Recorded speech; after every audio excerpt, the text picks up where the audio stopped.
For more than a century, the Ottoman Empire and the Habsburg monarchy faced each other across the borderlands of Hungary and Croatia.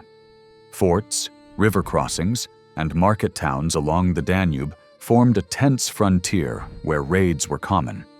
By the early 1590s, that tension was boiling over, and both sides were ready for a larger fight. The spark came in the summer of 1593. An Ottoman army from Bosnia besieged the Croatian fortress town of Sisak, but a Habsburg Croat relief force defeated them there. Soon after, the Ottoman Grand Vizier Koka Sinan Pasha launched a full campaign into Royal Hungary, and Emperor Rudolf II declared war. The fighting quickly centered on strongholds like Veszprém, Varpalota, and Győr, because whoever controlled these castles controlled the roads and rivers into Hungary. In the mid-1590s, the conflict widened. Pope Clement VIII helped form a holy league against the Ottomans, bringing in troops and money from Catholic states. Transylvania, Wallachia, and Moldavia, principalities on the Ottoman edge, joined the anti-Ottoman side for a time. Their rulers hoped to gain autonomy by playing the great powers against each other, turning a border war into a regional one. One of the most dramatic figures was Michael the Brave of Wallachia. Starting in 1594, he attacked Ottoman garrisons south of the Danube and pushed deep into Ottoman territory.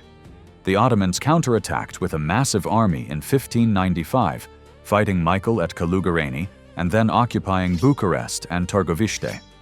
When Allied troops arrived, Michael struck back and won at Giurgiu, forcing the Ottomans to retreat across the Danube. Meanwhile, in Hungary, sieges and counter-sieges ground on year after year. Habsburg forces captured Esztergom and Visegrad in 1595, aiming to reopen the Danube line. The next year, Sultan Mehmed III personally led a huge Ottoman army that took the fortress of Eger and then met the Habsburg Transylvanian army at Mezokarestis.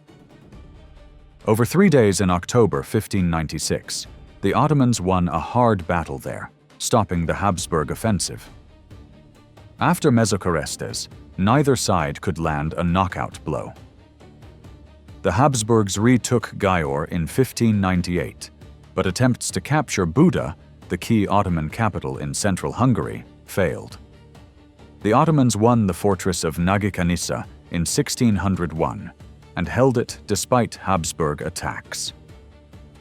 The war became a contest of logistics, moving food, gunpowder, and soldiers through marshes, mountains, and winter roads cost almost as much as the fighting itself. Inside both empires, the price was rising. The Habsburg court leaned on heavy taxes approved by the Holy Roman Empire and hired many mercenaries.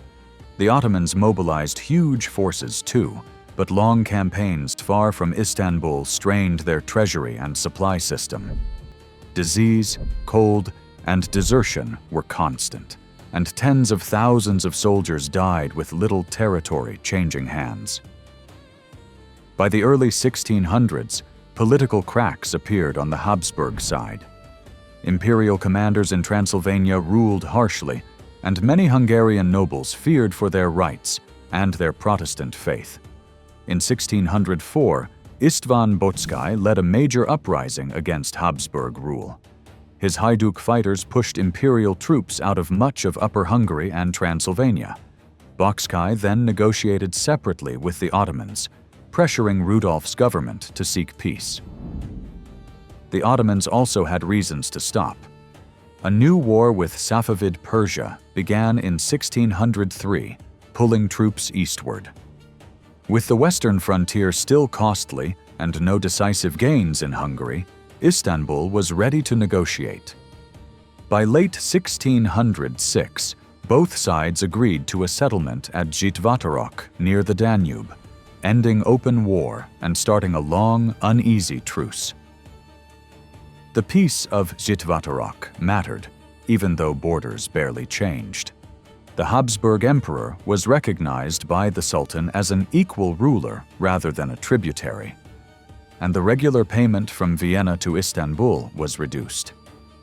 Fortresses captured during the war mostly stayed with whoever held them at the end, so the frontier in Hungary remained almost the same. What changed was the balance of confidence. Both empires had fought to exhaustion, and both learned that the other could resist for years. The Long Turkish War did not settle the Ottoman-Habsburg rivalry, but it marked a turning point. After 13 years of blood and stalemate, the frontier became less a place of grand invasions and more a line managed by diplomacy, forts, and uneasy coexistence.